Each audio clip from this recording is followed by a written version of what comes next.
The Louder Now podcast needs your financial support. You might be someone who's struggling yourself with your own mental health. You might be trying to support someone in their journey as they try to make sense of their mental health. Or you might be someone who's just curious in general. And if this podcast has helped you grow, learn, feel more hopeful, feel less alone, and really most of all, has helped you be more empathetic towards yourself and towards those around you, please make a donation. Go to the link in the notes and consider supporting this podcast monthly. It would be greatly appreciated so I can continue to bring value to you, the listener. Okay, so let's talk about you. So Okay. that's my kind of long intro. I might cut some of that out or whatever, but I think it's important to say with the 10-year thing, like just to give people clarity, because I've talked about these things before in other episodes. So, but yeah, where does I've done a lot of these talks, and I used to kind of just start a little maybe too far back with people. I would just say, well, tell me about your childhood. Which is not good or bad. It's just like, that's a big question. Like, whoa, what do you mean my childhood, right? And some people don't have a super great memory of their childhood, and that could be not necessarily always a negative. I mean, I think if there's trauma, you block things out. You could just say, well, it was really rough, until age 21 or something. But I do think these symptoms that we get later on in life, or even if we're younger, it could be shaped by the environment. I know that's the story I've told for me, because my blah blah blah with all that, right? So however far back, like when did you first realize you had symptoms, or someone said bipolar? Was that through like non-doctor people? Well, When did it start for you? Yeah. I mean, I've definitely had anxiety as a kid, Okay. and I Yeah. didn't really understand that. Definitely always anxious and felt like everybody was like staring at me or like looking at me, and I would just be so nervous, especially in school. Like I was so shy and quiet and just so anxious, and not Okay. really understanding what that really meant being so young, Like a social anxiety kind of thing. social Okay, sure. anxiety Yeah, and that's just real. yeah, I have generalized anxiety disorder too. So yeah, that started young, and then whenever I was like 13, I became depressed, and I was depressed for years and never sought help, never felt like, I could really reach out to anybody, even though like I do have a good support system with my parents, but I still Wow, like being 13. That's mhm. really young to be aware of. Anyway, that's probably more common now. I want to say unfortunately, but anyway, for you to say 13, it's like, wow, that's supposed to be the time that you're not depressed. Like, I anyway, know, like life is hard and these things are complicated. So unfortunately, anyway, and we're like around the same age. So this is like the late 90s. yeah. Okay. Yeah, I was born in 87. So Okay. Yeah. yeah, late 90s. Yeah. I was in junior high, and where I'm from, like, you go from elementary school and then you go to like a junior high, like a middle school. And that's where all of the elementaries, kind of converge into one school. And so it's like, you're 13 years old, you're kind of navigating, like growing up a little bit, and then like meeting new people and being so shy and then being depressed and trying to like wear this mask, so nobody really knows, and Mm-hmm. kind of trying to hide it and not talk about it and pretend like everything's fine, which was so hard. Like I said, I'd wear this mask, then I would just come home and just, take it off. And, it was hard. It was really hard. So, And so no one suspected anything, because like sometimes I think these things can be like, I've talked about this before, where the hard thing about this stuff, even though there's trainings, right? Like suicide prevention, like there's signs that somebody shows, and it's like Well, not always, right? I mean, you can't read someone's mind. And so I think Right. these things it seems pretty logical to like kind of figure out how to hide it. I think we Yeah. just do that without even identifying that we're hiding it, right? Like you're saying, the mask. So did people say, "Hey, Megan looks a little, hey, you look a little sad." I mean, sure, it might come off as maybe kind of rude, right? Like if you don't know someone, like, Right. "Hey, what's up? You look sad." And Yeah, who wants to hear that? have a good lunch, like or someone could say, "Hey, well, you should stop being sad." But anyway, was did that happen, or were you just kind of just felt invisible like everywhere you went? Yeah, I kind of just felt invisible. Okay. That's a Hmm. perfect way to put it. Sure. I hid it very well, or at least I thought, I hid it very well. My parents never like said anything to me. Um, like I have a good relationship with them, but I never felt close enough to them to like actually open up about how I was feeling. And like it was kind of like you have to you have to be happy. You have to put on a good face, or something's wrong with you. You know what I mean? Like you're not being I wasn't being validated for how I was feeling. Instead, it was more of like, you know, you don't be sad. You have no reason to be sad. And it's just like, no, depression doesn't work that way. Like Sure. you don't have to have a reason. It just is. And Yeah, that's um, possible. It can be a certain percentage of it is just not related to circumstances. right. Did you have any understanding, or do you now, of any kind of thing that ran in the family, or was it just not that you were like the unlucky one, but like because sometimes I don't think it's always 100% genetic. I think people might emphasize that a little too much sometimes. But did it run in the family, or were you just like, man, this is just the way it was, you know? Yeah, no, it didn't really run in my family. I'm the only one with bipolar in my family. Okay. I'm one of four siblings, and my parents are still together. But my mom's mom, so my grandma, she definitely had depression and anxiety. Um, so, it could stem from that, kind of skipping a Okay. generation. Um, but yeah, with the bipolar, I mean, that kind of came out of nowhere. I Okay. didn't have any experience with knowing anybody in my family who had it.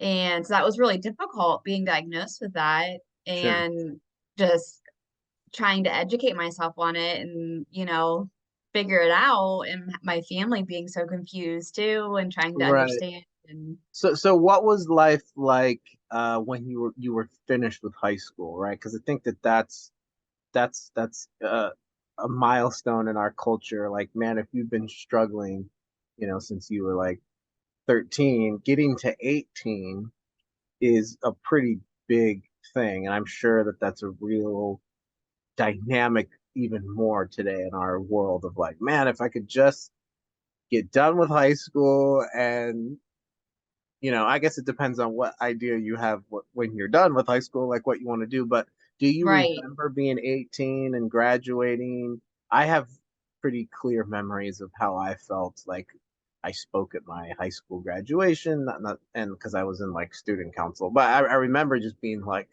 feeling sort of the transition, like the shift in the atmosphere of like, wow, I finished school. Like, so what was that like Mhm. for you?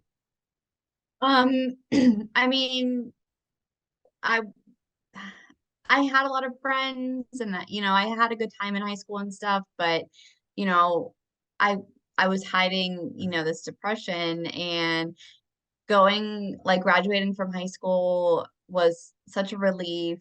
And then going into college, I felt like I could be more of myself and like not so shy and open up and, meet Okay. new people. But when I was 18 years old and started college, like my first month of college, like I had this major trauma happen to me in school that's Okay. kind of hard to talk about. So it's kind of like fuel to the fire Sure. of already So feeling, early, you said early college, like after high school? Yeah, like the Okay. first month of college. I went like, I had the summer off and then I started college in, August or whatever after high school. And yeah, and then that happened to me and I didn't deal with it very well. I didn't realize I had PTSD from what Okay. happened to me. Okay. That wasn't like diagnosed until I started seeing my therapist. And I had all the symptoms of PTSD and anxiety and depression, and it was really hard, and I actually quit school. I took 2 years off. I just couldn't like be there anymore. I couldn't Yeah. see those people anymore. I couldn't, I just felt like I was being judged, and I just kind of had like a breakdown. And Yeah. so I dropped out of school. My parents weren't happy about it, but they didn't understand because I didn't tell them anything about what happened. And so I worked full time. And then I met my husband, and he kind of got me wanting to go back to school and get my degree. So I Okay. went to a different college, and it was a completely different experience. It was because I was working. I'm from Pittsburgh, Pennsylvania. Okay. So I worked like downtown in the city, and I was going to college, and it was just it was like centered around like adult classes, and so Okay. they were like 6 weeks long instead of like a full semester. You kind of just jam everything in and get it over with. And so I graduated, with honors, and um jumped right into full-time work in the city. I worked in foreign exchange for BNY Mellon. Okay. So it was a really So like exciting money, job. business, like money stuff, kind of. Hmm. Okay. Yeah, like the stock market and trading and all that kind of Was that stuff. your So, degree? Were you like doing my like a degree's in business? business management. Oh, nice. Okay. So, Yeah. okay. So when was the first? So you said you started seeing a therapist. So Yeah. when did that happen? Was that I started seeing my therapist 7 years ago. 7 years ago that's now. right. So Okay, same yeah. one. Yeah. So I started seeing him for like my anxiety was just out of control. Um, and I had been to therapy whenever I was like 18 or 19, but I wasn't ready to like talk about anything. Sure. And so I Yeah. didn't get anything from it. It was kind of like I was wasting my time, I was wasting their time, I Yeah, was frustrated. yeah, I was gonna say it's kind of like going to the gym and like you're like, I'm gonna run, right? And then you're like, you just like stare at the treadmill, right? Right. And you're And like, you're like, "Oh, am I well, yeah, running?" I'm thinking about it, and then you start getting distracted and you start like, oh, there's some cute girls here, oh, there's some cute guys. You know what I mean? Like you just like, oh, you start watching like the movie and you're like, oh, I'm supposed to be working out. So Right, you can't just show up like exactly. every day to the gym and just stare at the stuff. People will Right, be and like, "What the expect heck are you expect doing any here?" kind of results. Yeah, well, you do need to be. I think therapy is now because I think these conversations have been happening more. I mean, I still think we have a long way to go with these kinds of talks, especially post COVID. But I just had my sister on, and she did a lot of therapy, similar to you in terms of the 7 year number. And I think she still is doing it. And I spent the first 7 years of having a diagnosis and not doing a lot of therapy. So I do think you need to be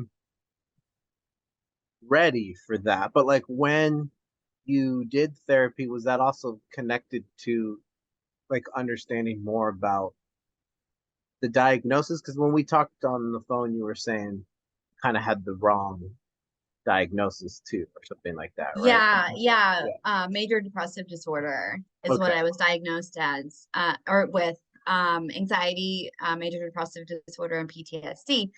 And because I had always had depressive episodes, but never any mania Okay. Okay.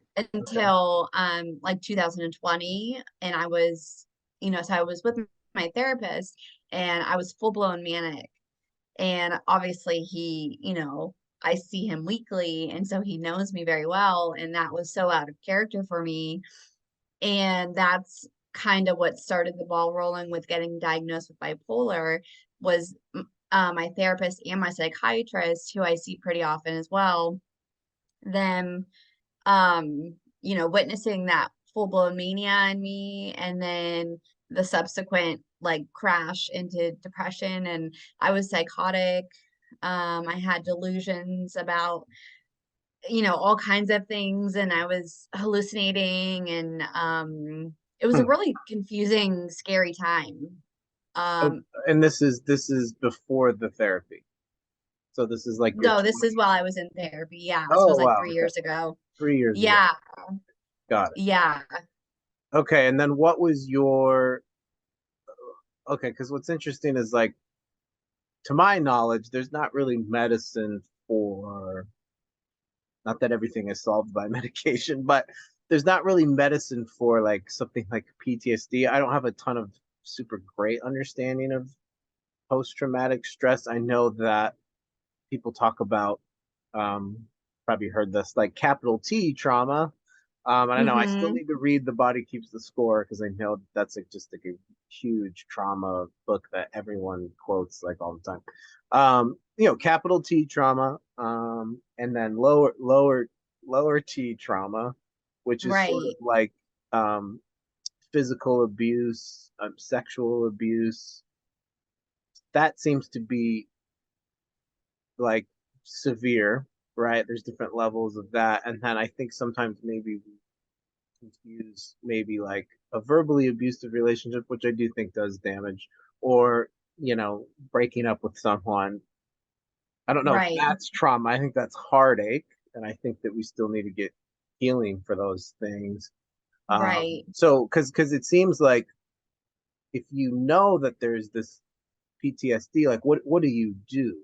Like what do you, is that more just what's been the healing journey for you with all of that stuff? Because it seems like you could find out about that and then can't really take medicine for it, so which maybe Right. is good because it forces you to kind of learn how to cope with other things, or in Yeah, other ways. yeah, Yeah. definitely. I mean, there's medication for like nightmares, Okay. and like All right. stuff like that. And I was Sure. definitely on that for like sleeping, being able to fall asleep. And I would have nightmares and night terrors, and I mean, it was awful.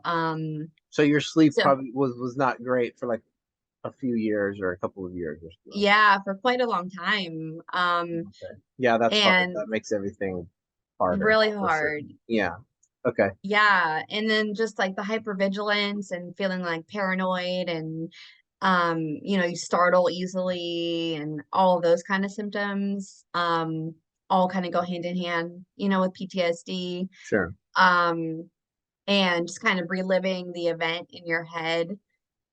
And so in therapy, I worked really hard to just to process all of those emotions and kind of unpack that, and it took a really long time because I still can't like say the word, like what happened to me. Like I still can't. I can write about it, you Hmm. know, and that's why writing for me is just so beneficial, because I can, if I can't say it, I can Hmm. write it. So, And so I'm because still getting it out there. you like writing a book, right? Yeah. Okay. Well, we talked on the phone, everyone, before, so that's why I know some of these things. You were like, whoa, whoa, telekinetic. Mind reader. That would be a whole nother, that would be a moneymaker, right? So, no, kidding. Um, yeah, I mean, I'm remembering some things that you were saying. Yeah, writing and then the 7 year thing, therapy. Well, yeah, and I like to write too. I think you're actually writing and actually working on a book, right? That's what you were saying to me. Okay. Yeah, And I that's like am. almost done or I have the book written. I'm just in the editing process right now, and it's very tedious. I'm doing it myself, and okay, can you tell us like what it's called or do you not want to say that? It's up to you. it's called Now You Know. Now you know. Yeah. So to me, that was kind of like, somebody who's going to read this book is be like, oh, now I get it. Now I know, like, I don't know. That's kind of where I got it from. Like, Now you I know. hid No, that's everything for awesome. so long, and, it's kind of like you're reading my diary, like I just put everything in there. And So yeah, writing and reliving, well, okay, writing it down, as people have talked about this a lot, right? And same with speaking too. Like, hey, if you're going to talk about something that's traumatic, make sure you're ready for that, right? Because right. I think healing is beautiful and it's a journey, and it's not a smooth road. There's lots of bumps, and Hmm. layers to who we are. But there's power in talking about it and also writing about it, and then someone else reading it and then having their own interpretation of what you're saying. So how long it so do you feel like you're in a better place now because you've been writing? Yeah, I Okay. definitely do. Okay. It's helped so much, writing things down and starting this Instagram page. Like I started it about a year ago, and The one that I follow you on, or a different one? yeah, Yeah. Okay, yeah, yeah. I started that about a year ago. Cool. And so that finding that community of people who you can relate to and who can understand, has been a really big help for me too. I think, you know, there's a lot of you feel so alone. You feel like Right. you're the only one who has something or is suffering from something, Yeah. or or people have it worse than you and you shouldn't complain or this or that. And so being on this, in this community of people, it really validates how you feel, and you have a right to feel the way that you do. And people have gone through similar things, and it doesn't take away from your experience, but it just kind of, like I said, validates like what you've been through. And so that's just been a huge help for me recently. um I had like a big setback in the fall, last fall, with bipolar. I was hospitalized for 8 days. Okay. um I I had this weird episode where I stopped sleeping, and I was trying to sleep, so it wasn't like I was manic, but maybe my psychiatrist said it was kind of like a mixed episode because I wasn't sleeping. I had such bad insomnia. Nobody could figure out what was going on with me. I went to so many emergency rooms, tried so many different sleeping medications. Like, I'm surprised I didn't overdose on sleeping medication because I was so frustrated and would just keep taking different things because I would just wanted to sleep, and eventually it came down to it where it was decided that I needed to get off of all of my medications. I was on so many, and Okay. it was just making me sick and like lightheaded and dizzy, and I was passing out. And because like some of the medications, like I said, like for the nightmares and stuff, are like beta blockers and like heart medicine. So Okay. that really affected my blood pressure. Okay. And I didn't quite realize that until I got off of all of it. So I went inpatient, and I stopped everything and got on Depakote and Seroquel.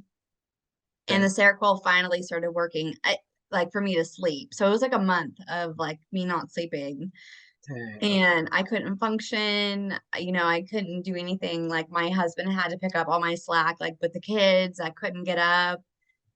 I mean, I Mm, couldn't get out of bed, even though I wasn't sleeping. I couldn't even keep my eyes open. I was so tired mm, and sick, and I just started kind of becoming suicidal because I'm like, if I don't sleep, like I'm gonna kill myself. You know what I mean? Like sure. that was my thought process. And so going to the hospital was definitely necessary, and it helped that. How long were you at the hospital? 8 days. Okay, yeah. So it Yeah, wasn't too well, long, we're but we're we're best friends. We have Italian in our family, and we both take Seroquel. So yep, we have a lot in I can common. tell people when I take them. If you just don't sleep for 3 days, your mind's gonna go to some dark places. None of us want to experience that. So you went for 8 days, and then you got on those meds while it was the 8 days. Is that what you Yes, mean? and Okay. in the And then you hospital. So I started was sleeping. safely Yeah. monitored in the hospital, getting off all of my other medications and just starting on those two. And so I finally started sleeping, but it was just so strong that I had to stop taking the Seroquel because I couldn't get up then. It was the total opposite. Like I wasn't Yeah, that's sleeping a at all, struggle. and then I couldn't get up. It And so knocks I you had to out, but it's like a little too strong, probably. So, yeah, I was on a really high dose of it, and even cutting back a little bit, like it was still too strong. But it worked for what I needed it to get rid of the insomnia. But yeah, well, I think just to, I've been saying this a lot more recently on here with my own solo stuff and people. I mean, yeah, I think if you can get through what you're getting through in a crisis, which is like something like a hospital, right, or a short amount of time, hmm it makes sense that medicine's really about the only thing that the hospital can really do for you, right? I mean, you know, right, there's like group therapy during the day. It's like it's not, it doesn't. It's just like there to pass time. And I'm not saying it's all irrelevant because there's things I might reference in my mind that's like, oh, I heard that from a person in the group, but it's like, and smoke breaks, right? And the food. But other than that, it's like, what do? You just pace the halls and talk to people. But anyway, the point is, right, I yeah, think if you can um, get through what you're getting through in the crisis mode with the meds, but then I don't think everybody needs it long term if you can find ways to be healthy, work on your body, just be open to kind of other things, or just get to a small dose of something. It's like what you said with the circle. It's hard to go from whatever 500 milligrams down to like 50.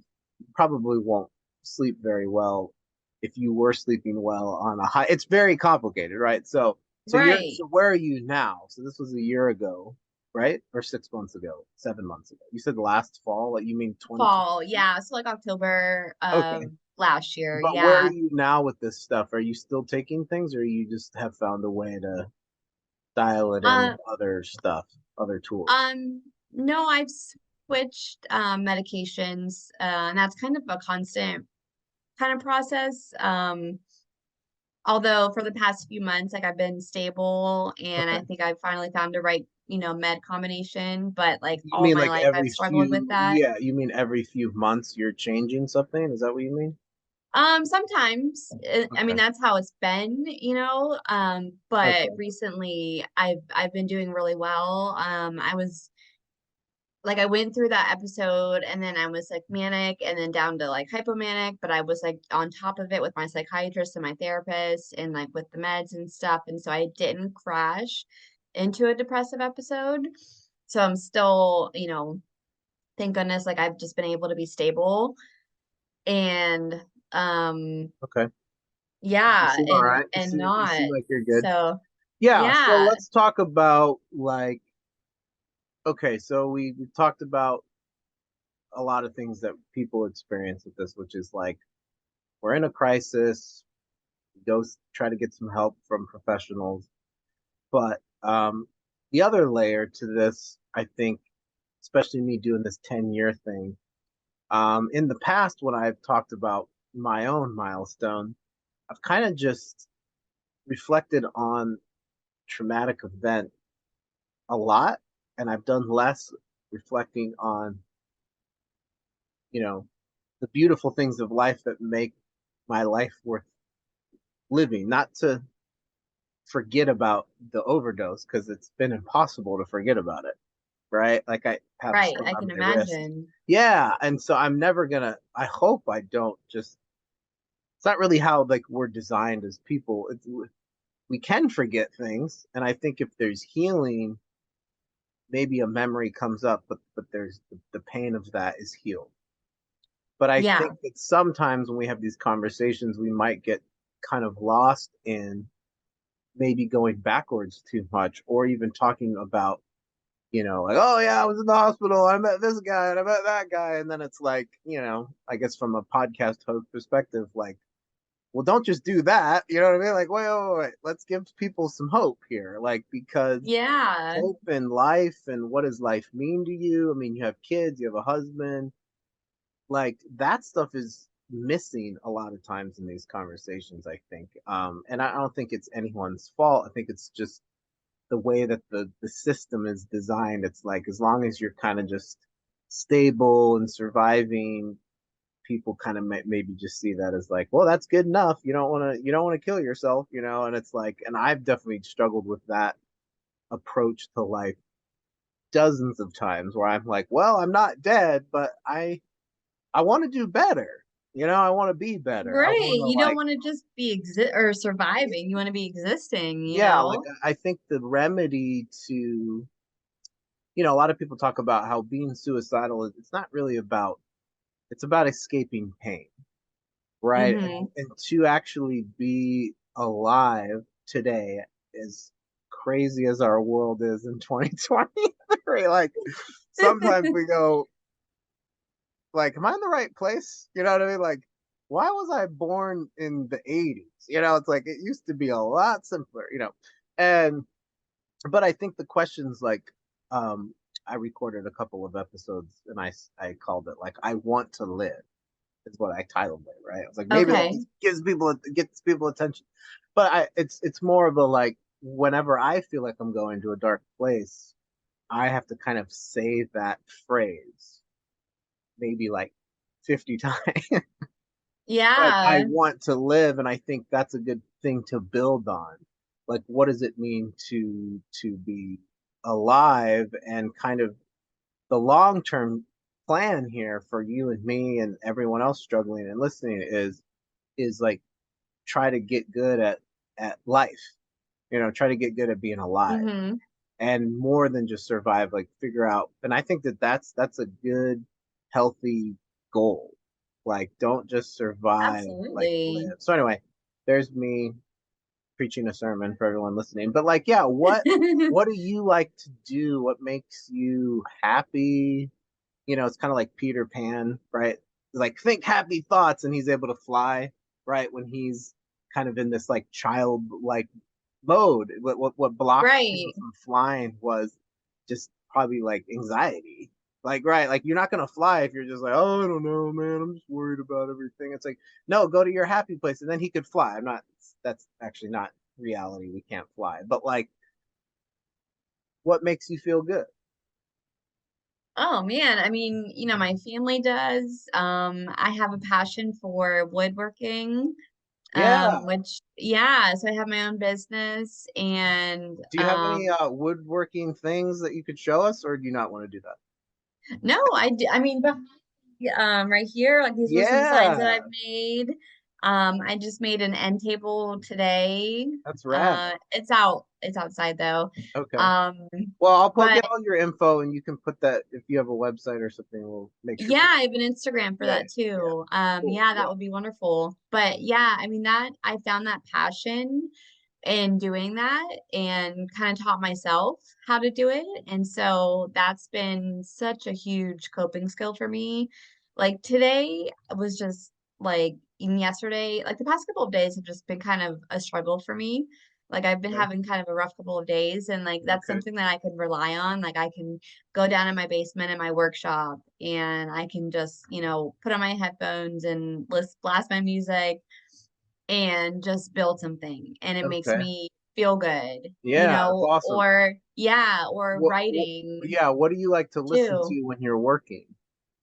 I mean, Because I I have a love play music too. Yeah. yeah, I have a playlist of just like songs Everything, a that little I've bit of gathered everything. of Okay. everything. Yeah, but like we have Sirius XM and so I like Alt Nation. So I got like alternative music and Matchbox Like, 20 will yeah, always be like, my favorite band. okay, like Nirvana. Yeah, Matchbox 20. Like Nirvana slash Pearl Jam slash the Black Keys, or like that kind of like More rock kind of, yeah, more like newer stuff. newer stuff. Yeah. Yeah. So I mean anything. And I mean it's funny how like I'll skip over some songs sometimes, but sometimes I'll want to listen to them because they, you just Sure. feel a certain Music's way. powerful. Oh yeah. Oh, it's very Well, yeah, powerful. I think one of my friends who was on this podcast, Sasha, I think I'm gonna have her back on.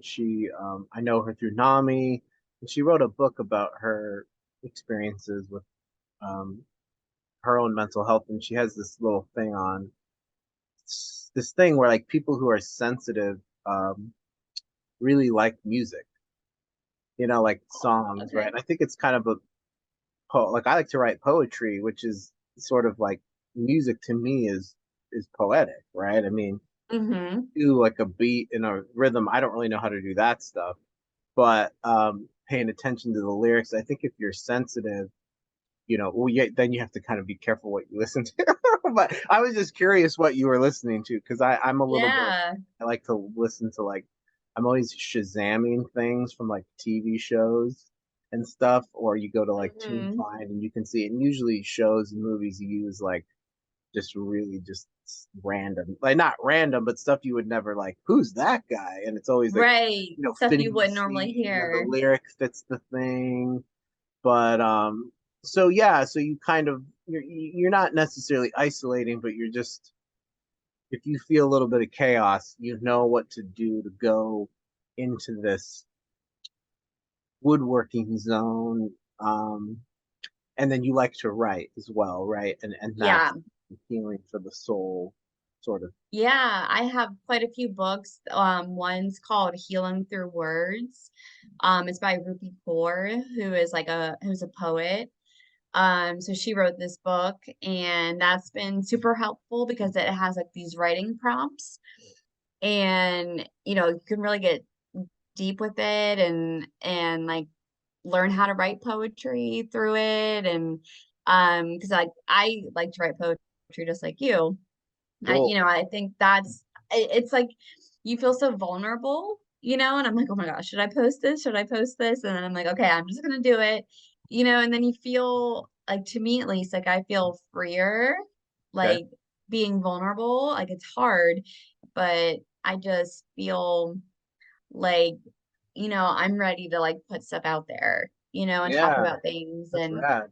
Yeah. yeah, I'm at that stage where I just want to share my story and talk about things. And I think doing that is such a huge part of like the healing process, like growth and just putting yourself out there. It really is helpful. My therapist is just it's always been just, it's just the two of us and talking about things. It's a lot different than like Yeah. putting it out there for, 1,000 followers to Yeah. see. Well, Um, yeah, I was gonna say, I think because I just recently started I've had a blog since like 2007, okay. and which is around the same time I had my episode. I was blogging like at the beginning, so 9 months into having the blog, I had my first bipolar episode, and that's really when I started doing poetry. I was actually just googling. I was trying to Google this name of this poem because I have so much stuff that I've written, I can't find it. But I was gonna read to you this maybe it's on my I was gonna read to you the poem that I wrote in my first episode. And it was kind of Oh, okay. I would love about to hear that. yeah, and I was working at Ralph's grocery store, and so I wrote this on like receipt tape, like Oh, how cool. while It I was just came working. to you like that, huh? Yeah, while I was supposed to be working, I probably was just bored, because I was Right. working like the night shift. But anyway, okay, I don't know if okay, I'll read you something that I just wrote recently Okay. called Fridays. Okay, so can't change the thoughts I think. This heart is about to sink. Nothing out here is clear. Every choice has a little fear. It's Friday and you are far away. If you were here, would you stay? Counting down the days till you get to moving on. If this was a song, it wouldn't last long. To follow you is a follow through. I don't have the strength to die for you. It's Friday and I'm the same. Too good at shifting the blame, even when you call my name. I can't admit I am tame. This is the land where nothing stays the same. We know it's Friday, and if we knew you, we wouldn't stay the same. If you were here, everything would change. Aw, There you I go. like that. That's Yeah. But beautiful. sometimes it doesn't always rhyme right. Like I think I kind of just do my own thing, and I'm like, well, it doesn't exactly work. But I don't know if you've ever thought about doing like spoken word, like speaking it out. But I feel like Mm-hmm. doing that is almost cooler than even writing it, right? Like writing it's cool, and then I read it and I go, oh yeah, okay, that's cool.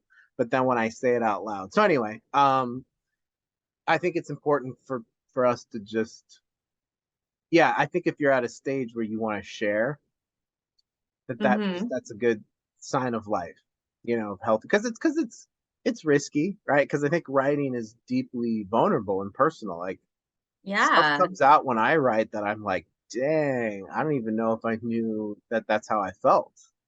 I'm Right. talking It's about like amazing what comes out. Yeah. I'm talking about my dad. I'm talking about relationships. I'm talking about friendships with people. I'm talking about bipolar. There's anger. There's confusion. There's gratitude. It's like it's all of the emotions. It's all just kind of Mm-hmm. jumbled up in the soul. So Exactly. so I don't know if you want to read something that you wrote, if you want, since I just did, but it's up to you. So Um, Let me think about that. okay, no worries, no worries. Okay, it's all good. Yeah. Not to put you on the spot, but yeah, well, I appreciate you coming on here and sharing your story. So if someone's bipolar or maybe they have other things going on that are in the area of, I don't feel in control of myself. I think this feels like maybe depression or something. Not that everything needs a diagnosis, because I think sometimes that gets a little unhelpful in some situations. I do think the goal should just be like have enough self awareness to get the help that you need. But what Right. advice would you give to someone who is, maybe something you wish someone would have told you when you were struggling that now, Um, you know? yeah. I mean, I wish for me that I was able to reach out for help. And so, I would definitely encourage anyone who is feeling depressed or, any kind of way that isn't healthy for them, Okay. that they feel safe to reach out and find some kind of source to get them what they need because that's available. You don't have to suffer in silence. And there's, community of people online, there's mental health professionals. I'm such an advocate for therapy and, medication. And I think that, everyone would benefit from doing things like that and trying to find something that you're passionate about, and kind of truly hold on to that. If you have this passion for something and that sparks a little bit of life in you, um For sure. Yeah. yeah, I think that's super important, and having a support system. I know people who don't have support systems, and it breaks my heart, but there's people out there that you can find. And yeah, and I agree with you. You don't always have to have a diagnosis. It should just be whatever you're going through. Yeah. Just yeah, Well, yeah, it's a little complicated sometimes, but I mean, I think there hmm just can be a temptation, as some psychiatrists have, kind of spoken not against psychiatry, but saying, look, this gets a little overinflated sometimes, and hmm um we throw out a lot of things that are just like, well, part of it is just you're human and you might just be in pain. And I think if that goes undealt with and we cope with other things, then that can get out of control, and that can look like bipolar, or it can look like depression.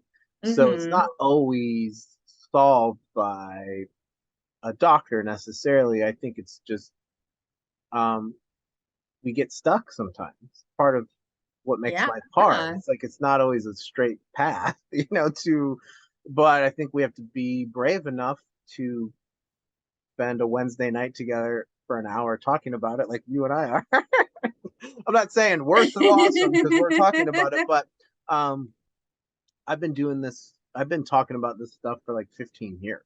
I mean, I haven't had a podcast that long, so sure, it's a little easier now. Like, hey, I just people don't always know that. They're like, why are you so open about your struggles? And I'm like, well, no, I'm not always open. Like, I mean, I still struggle with that in some settings where I can feel like I'm just bringing this stuff up all the time while we're eating Buffalo Wild Wings or something, right? They're like, whoa, man, stop talking about your bipolar.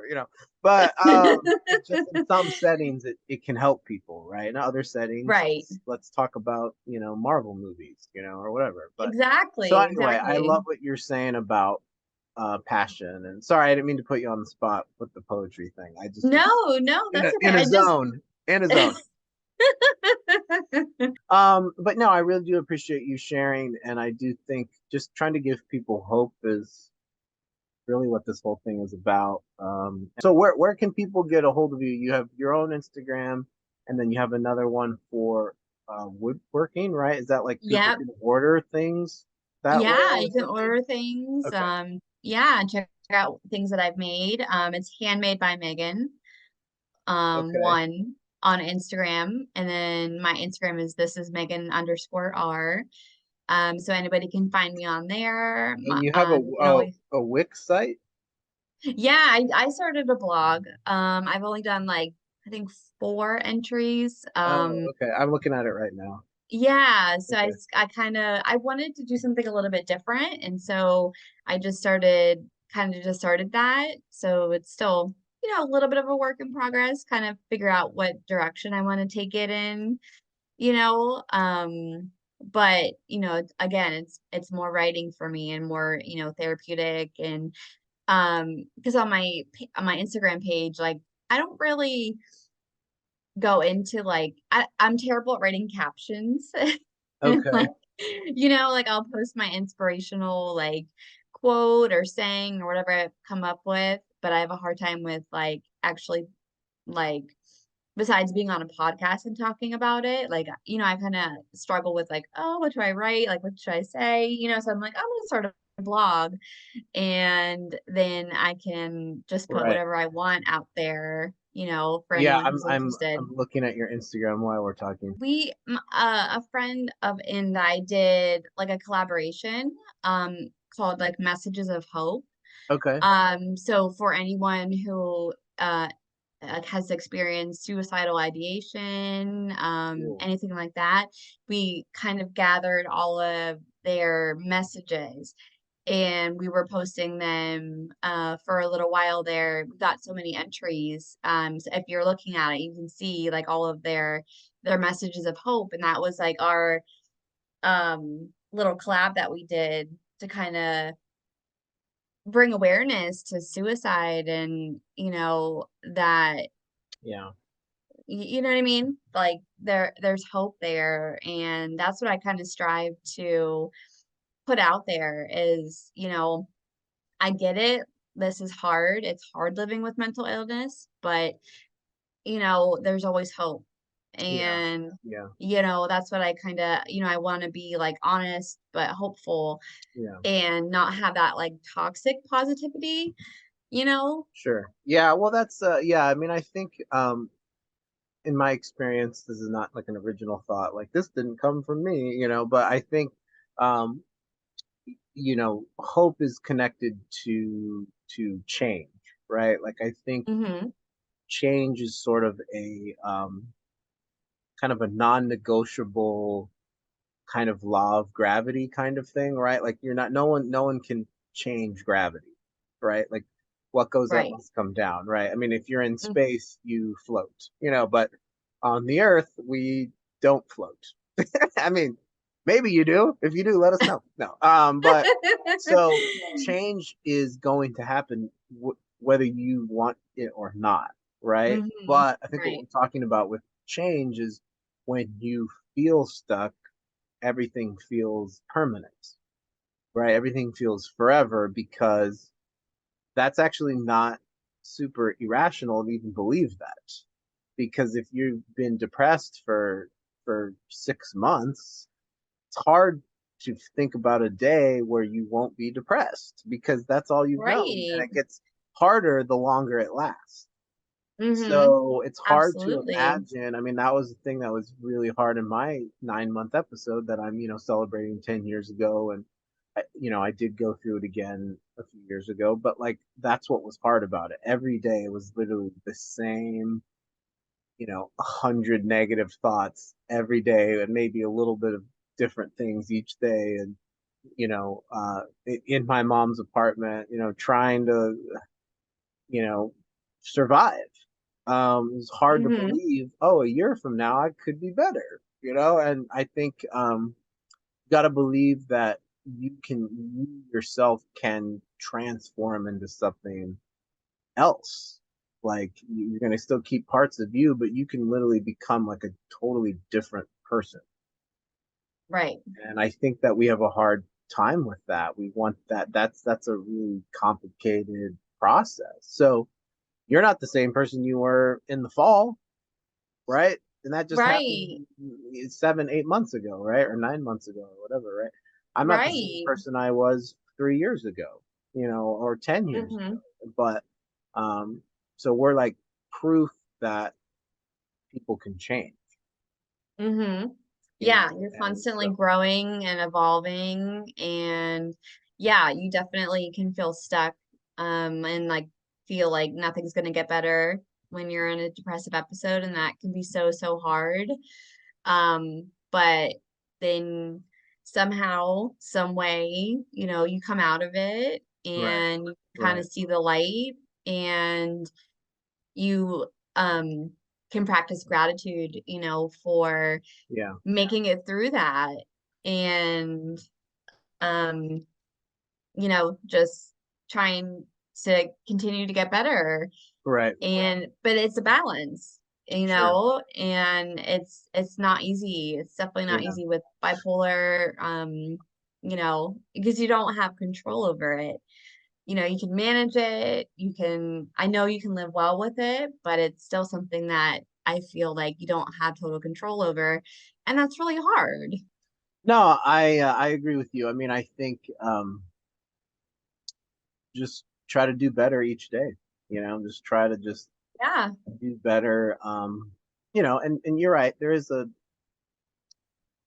a positivity that's not always helpful. It's like I think um, just embracing what's going on with you, even if it's something that you don't like, is sort of helpful to get to a better place, right? So you can't just say, "Hey, man, just think positive thoughts." I mean, you can say that, and sure, we do need to work on our thoughts. I mean, that's true, right? But the Right. actual shifting to a new territory in your mind consistently takes a lot of time, right? You didn't get to where you're at overnight in your head, Mm-hmm. and that's just the way we are. It's kind of a blessing and a curse, right? It's like if you just keep having the same loop of negativity, that then you got to kind of undo that, and I think that takes um, a lot of like breath work, meditation, some counseling, some coaching, some friendships. Yeah, well, Megan, I'll be in touch with you. Thanks for celebrating 10 years with me. And this is not the end of talking to each other. I'm sure we could do this again in the future. That would be And I wonderful. and I Yeah, do it's want been to so read nice. whatever you write too. So not Yeah, I'm I will not definitely asking you keep you for a free informed. copy. I'm just saying, just let me know. I'll get your book because I do try to do that with people on the podcast. I'm like, I'll read your book. I would love that. I'd be Okay. honored. So I will definitely keep you updated, and we'll keep in touch. Okay. And yeah, All this right. has been wonderful. Okay. Have a good rest of your night. And yeah, we'll be in touch. So, Okay. okay. Thank All right. you. Bye, Jared. Signing off.